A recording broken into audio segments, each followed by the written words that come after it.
எல்லாருக்கும் வணக்கம். 2 வாரம் முன்னாடி நம்ம Aegis Logistics weekly swing trading ஸ்டாக்ல பார்த்தோம். நம்ம ரிவ்யூ பண்ண பிரைஸ் 770. இப்போ அது 1007 டச் பண்ணிடுச்சு. இந்த பங்க நான் எப்படி கண்டுபிடிச்சேன், எப்படி அனலைஸ் பண்ணேன் அப்படிங்கிறத தான் இந்த வீடியோல சொல்லப் போறேன். வாங்க வீடியோக்குள்ள போலாம். ஸ்விங் ட்ரேடிங்க்கு நெறைய பேர் பலதரப்பட்ட ஸ்விங் செட்டப் சொல்ல முடியும். என்னோட ஆத்தென்டிக் செட்டப் பார்த்தீங்கன்னா 3 விஷயம். வால்யூம், ஆர்எஸ்ஐ அப்புறம் மூவிங் ஆவரேஜ். இந்த 3வும் நான் மிக்ஸ் பண்ணும்போது பக்காவா ஒரு நல்ல ஃபியூச்சரிஸ்டிக்கா அதாவது ஃபியூச்சர்ல ரொம்ப சூப்பரா பிரேக் அவுட் ஆகுற ஸ்டாக் எனக்கு முன்னாடியே தெரிஞ்சு போயிடுது. ஸோ நான் வேற எந்த சீக்ரெட் ஃபார்முலாவும் யூஸ் பண்றதில்ல. இதுதான். இதுல ஒரு சில ட்வீக்ஸ் நான் அப்பப்ப பண்ணுவேன். அதாவது ஆர்எஸ்ஐ சமயத்துல அதிகமா இருந்தாலும் பரவால்ல. ரொம்ப கன்சிஸ்டன்ட்டா பிரேக் அவுட் ஆச்சுன்னா அதையும் வாங்கலாம் அப்படின்னு சொல்லிட்டு ஆர்எஸ்ஐ 70க்கு மேல பார்ப்பேன்.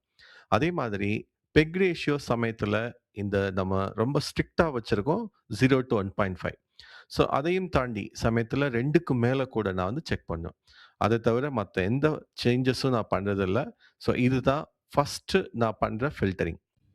1000க்கும் மேல இருக்கிற ஸ்டாக்ஸ்ல ஒன்ஸ் நம்ம ஃபில்டர் பண்ணிட்டோம்னா, 20லேருந்து 30 ஸ்டாக்ஸ் தான் நமக்கு மேக்ஸிமம் கிடைக்கும். அதுல எதெல்லாம் அதிகமா வால்யூம் இருக்கோ, அதுதான் எனக்கு அடுத்த ஃபில்டரிங் லெவல். அது பண்ணதுக்கப்புறம் நான் செக் பண்ற அர்லி சைன்ஸ் ஃபார் சூப்பர் பெர்ஃபார்மர். அதாவது சூப்பர் பெர்ஃபார்மரா ஃபியூச்சரிஸ்டிக்கா இருக்கும் அப்படின்னு எனக்கு எது கன்ஃபார்ம் பண்ணும்னா, ஒரு சில கேரக்டரிஸ்டிக்ஸ். அதுல நான் முக்கியமா பார்த்தது மூவிங் ஆவரேஜ் 30க்கு மேல இருக்கணும். 30 வாரம். அது என்னோட 50 அப்புறம் 200 டிஎம்ஏலயே தெரிஞ்சு போயிடும். ஸோ இது ஆல்ரெடி ஸ்ட்ரைக்ட் அவுட். அப்புறம் நான் சார்ட் எடுத்து மெயினா பார்க்கறது, ஹையர் ஹை, ஹையர் லோ இருக்கா அப்படின்னு. அதாவது ஒரு ஸ்டாக் தொடர்ந்து மேல ரொம்ப கீழ விழாம, அங்கேயே கொஞ்சம் கீழ வந்த மாரி இருக்கும். ஆனா அது புது லோ, புது ஹை அந்த மாரி தான் இருக்குமே ஒழிய, பழைய லோக்கு நிச்சயமா போகாது. புது ஹைலயே இருக்கும். ஸோ அதுதான் ஹையர் ஹை, ஹையர் லோ அப்படின்னு சொல்லுவாங்க. அந்த மாரி இருந்தாலே, அது ஒரு நிச்சயமான ஒரு சூப்பர் பெர்ஃபார்மரா இருக்க நெறைய வாய்ப்பு இருக்கு. அப்புறம் ரிலேட்டிவ் ஸ்ட்ரென்த் தொடர்ந்து கன்சிஸ்டன்ட்டா இருக்கணும். வால்யூமும் சேர்ந்து பிரைஸோட பிரேக் அவுட் ஆகும்போது, அது கிளியரா தெரிஞ்சு போயிடும். நிச்சயமா இது கொஞ்ச நாள்ல சூப்பர் பெர்ஃபார்மரா ஆகப்போகுது அப்படிங்கிறது.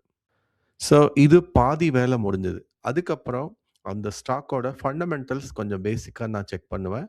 அத பொறுத்தவரைக்கும் எனக்கு தெளிவா தெரிஞ்சது, பெட்ரோலியம் அப்புறம் கேஸ் ப்ராடக்ட்ஸு இவங்க லாஜிஸ்டிக்ஸ் அதாவது டிரான்ஸ்போர்ட்டேஷன் பண்றதால, நிச்சயமா ஒரு பெரிய முக்கியத்துவம் பெற ஒரு பிசினஸா இருந்தது. அது ரொம்ப கான்ஃபிடென்ட்டா நம்மால செலக்ட் பண்ண முடியிற ஒரு சிச்சுவேஷன கிரியேட் பண்ணுச்சு. ஏன்னா, இப்போ உள்ள சிச்சுவேஷன். ஸோ அதுக்கப்புறம் 4வதா ரொம்ப முக்கியமா நான் பார்த்தது டெக்னிக்கல் அனாலிசிஸ். ஸோ அதோட சார்ட் நான் முன்னாடியே டேடல்லாம் பார்த்திருப்பீங்க. நான் எப்படி அனலைஸ் பண்றேன் அப்படின்னு சொல்லி. ஸோ அதுல 1, 2 பேட்டர்ன் கான்ஃபிடென்ட்டா தெரிஞ்சாலே நம்ம சாலிடா ஒரு ஸ்டாக்க எடுக்க முடியும். இது நல்லா ஒரு 900 ரேஞ்ச் வரைக்கும் எப்போதும் உடைச்சு மேல போக முடியாம, ஒரு ரெசிஸ்டன்ஸ் இருந்துகிட்டே இருந்தது.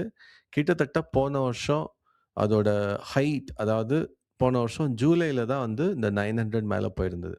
அதுக்கப்புறம் அது 900 தாண்டி போகவே முடியல. எப்போதும் 900 பிளஸ் போகும். அதுக்கப்புறம் கீழ வந்துரும். ஸோ இப்போ இந்த ரீசென்ட் டைம் அதாவது ஒரு ஏப்ரல், மேக்கு அப்புறம் ஒரு ஜூன் மாசம் தான் முக்கியமா. ஜூன் ஆரம்பத்தில தான் இந்த 770 அப்படிங்கிற ரேஞ்ச ரொம்ப சாலிட் வால்யூமோட பிரேக் அவுட் ஆச்சு. இன்ஃபாக்ட் அதுக்கப்புறம் 800லாம் டச் ஆகுறப்ப கன்சிஸ்டன்ட்டா வால்யூம் பிரேக் அவுட் ஆச்சு. ஸோ இதுதான் நான் சாலிடா பார்க்கறது.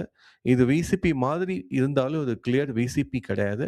ஸோ ஆனா இந்த ரெசிஸ்டன்ஸ்லாம் உடைச்சு இப்ப 1000த்தையும் தாண்டி மேல போயிருக்கிறதால, இது இங்கேருந்து ரொம்ப சூப்பரா இன்னும் மேல போறதுக்கு டெக்னிக்கலி ரொம்ப பாசிபிலிட்டீஸ் ஜாஸ்தி. ஸோ இப்படிதான் நான் ஒரு 4 விஷயங்கள செக் பண்றது. அதுக்கப்புறம் அந்த ஸ்டாக்ல நான் என்டர் பண்ணுவேன். ஸோ இப்படித்தான் நான் ஸ்விங் ட்ரேடிங்காக பங்குகள பகுப்பாய்வு பண்றேன். ஃபர்ஸ்ட்டு ஃபார்முலா பேஸ்டு ஃபில்டரிங், அதுக்கப்புறம் ஃபர்தர் கேரக்டரிஸ்டிக் செக், 3வதா ஃபண்டமெண்டல்ஸ் அனாலிசிஸ், அப்புறம் ஃபைனலி டெக்னிக்கல் அனாலிசிஸ். இது 4ம் கம்பைன் பண்ணும்போது நமக்கு சாலிடா ஒரு பங்கு கிடைக்கும். ஸோ நம்ம பண்ற பெரிய தப்பு ஒரு சில சமயங்கள்ல ரொம்ப ஃபாஸ்ட்டா வெளில வர்றது. அந்த தப்பு நானும் நெறைய வாட்டி பண்ணியிருக்கேன்.